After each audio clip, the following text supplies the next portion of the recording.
Alright, Common Core Algebra 2, we're in our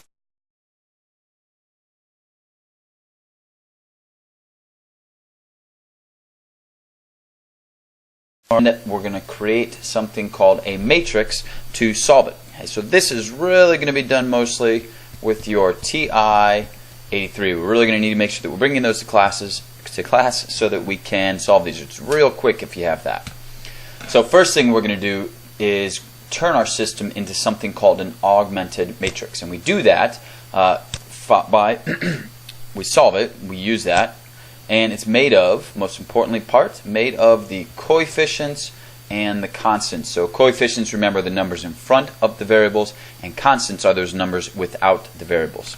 In order to do this, we're going to get all of our variables on one side and all of our constants on the other side. So it's easiest if we get all of the variables on the left side of the equal sign, and then all of our constants, numbers without variables, on the right side.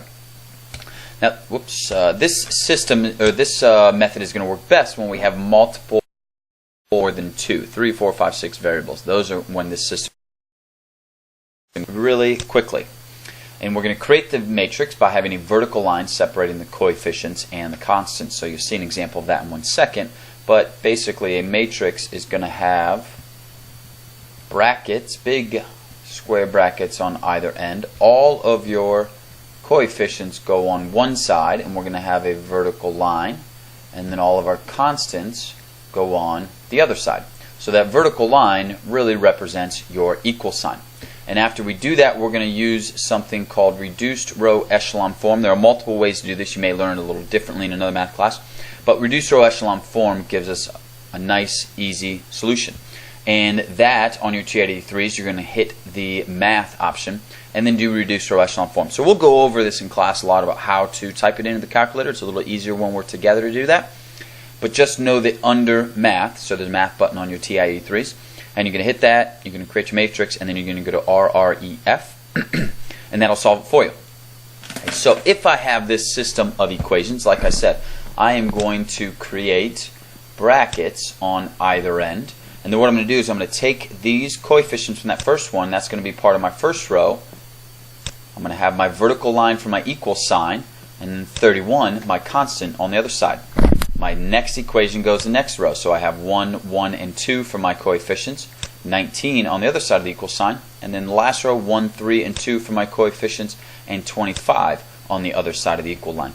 So this is what is called your augmented matrix, and this is something that we're going to need to plug into our calculator. Now, a matrix goes row by column, meaning this has 3 rows, 3 rows and 4 columns. So we would call this a 3 by 4 matrix because we have 1, 2, 3 rows and 1, 2, 3, 4 columns. Okay, now after we do that RREF, that reduced row echelon form, it's going to give you something like this. And you'll notice that you have 1s in what is called your main diagonal right here, and then you have 0s everywhere to up and right and 0s everywhere down and left, except for this last column. Well, if you notice in your previous one, this column was all x's, this column was all y's, and this column was all z's. So this tells us that x equals -5. This next row tells us that y equals -2. And the final column, or the final row here, tells us that z equals 9. So this is a solution to our system of equations. We had 3 variables, so 3 equations, and so we have a set of numbers for each one of those variables. Now, there are other times where things can look a little different. Looks the same in that first row. It says x equals 6. The second row says y equals 3. But you'll see here, these are all zeros. So really this says 0, no z's, no x's, no y's, 0z, or 0, equals 5. And since this is not a true statement, 0 does not equal 5, that tells us that this system actually has no solution. Okay, we could also change this and have an infinite amount of solutions if this was a true statement. If it said 0 equals 0, your whole bottom row is 0, then it would be an infinite amount of solutions. We'll look at an example of that again tomorrow in class.